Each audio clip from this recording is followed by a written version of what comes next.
Notokanana omaly kosa ny trano fivarotana lehibe Digital World etsy Soarano vokatry ny fiaramiasa eo amin'ny commune Antananarivo renivohitra sy ny trano fivarotana Baolay moa ity fotodrafitrasa lehibe ity amin'ny ankapobeny dia natokana ho an'ny teknôlôjia ika farany ity trano fivarotana lehibe iray ity. Ndeo ary hoarantsika ato anatin'ity sary ity mikasika an'izay.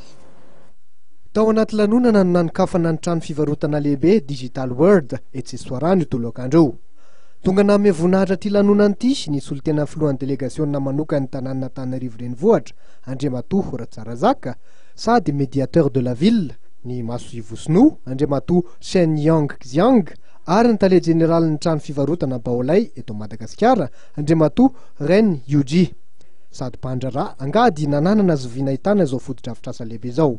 Eo amin'ny fiaramiasa ny fandrara amin'ny ankapobeny sy ny Antananarivo dia fampirisana trano no alefanao amin'ny tsirainan-kavy mba hitohizany izany fampirarahana amin'ny tanàna Antananarivo sy ny mpandrara na teza izy na teza.